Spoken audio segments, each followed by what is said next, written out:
what are the programs that we are doing? So currently we have three main programs.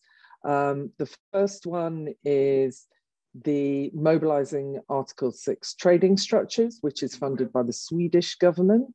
We're rolling that out currently in Cambodia and Nepal, and we'll be adding a couple more countries.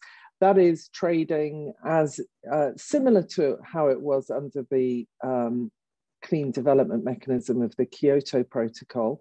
And we're working with Nepal, for example, to be able to do a trade between Sweden and Nepal to be able to access carbon finance. Then we're also working with the Norwegian government on our middle project. That's the second program. This is the Designing Article 6 Policy Approaches, which is funded by the Norwegian government. There we're dealing, as shown in the previous slide, with across 4 countries. This is a much larger scale program where we are trying to directly quantify the emissions reduced by policy interventions. So they're much more national in nature, not as discrete as a single program or project or set of projects. And there we're helping the countries shown to put the processes and procedures in place and find an agreement on the standards, the MRV and other aspects of the program with potential buyers. And then our third program and our newest program is supporting preparedness for Article 6 cooperation, or the SPARK program, as we call it. This is funded by the German government and is working in Colombia, Pakistan, Thailand, Zambia. And that is, again, preparing countries for trading under Article 6 with full corresponding adjustments and helping to implement and to work out how the processes, procedures will, and very importantly, how to get private sector involved. There's quite a strong bias on private sector involvement in that program. So that's what we're doing, but maybe if we just perhaps wheel back a little bit and look at what is a carbon project? What do we mean? What is this that gets money into countries to help with green growth? So in its most simplified form, let's just say in a country, and let's pick Egypt. So within Egypt, there is a project that installs cleaner technology than is currently business as usual. So this could be doing something within a bigger manufacturing installation.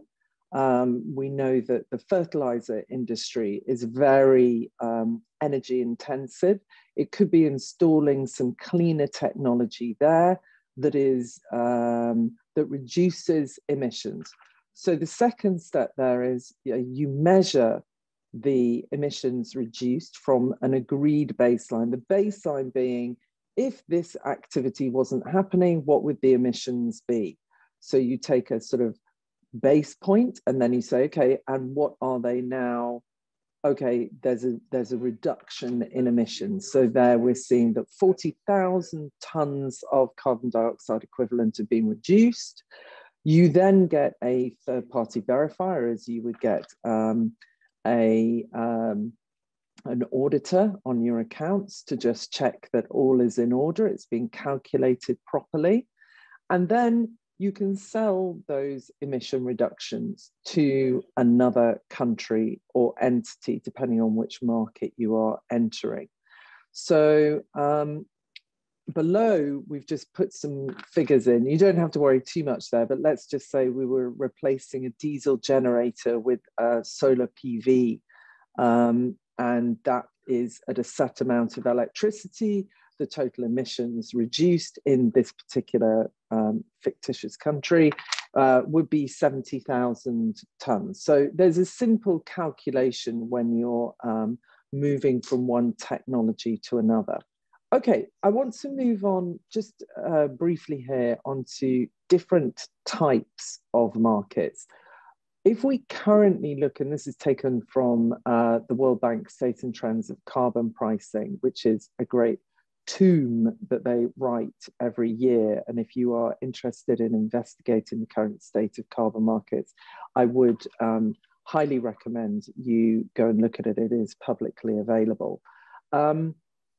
What we are looking at here is different types of markets. When I say different types, it's using different standards. They are all trading tons of CO2 reduced. It's all the same unit, but it's just got a different label on it. It's like going to, you know, 4 different supermarkets for a tomato. It's still a tomato you're buying, but it's a tomato with a different label on it, and maybe at a different price and probably different quality.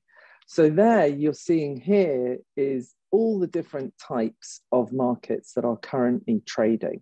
Now you'll notice though that it doesn't say Article 6 anywhere, because this is taken from the 2022 report. So it is referring to 2021.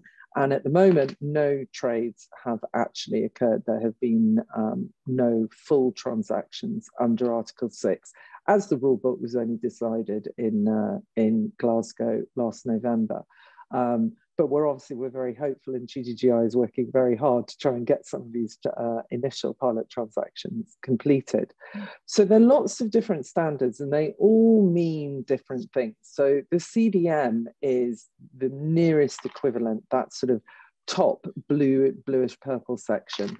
And that is where we were before.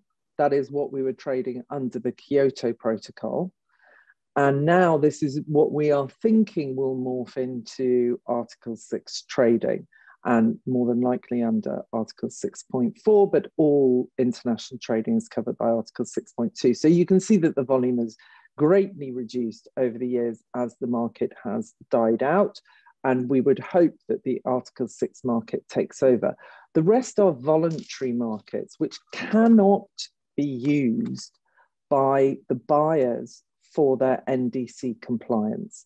So that's the important thing. The voluntary market is not fungible for all purposes, meaning that if Switzerland bought it, it could not use those credits if it was bought under a voluntary standard and did not have a corresponding adjustment.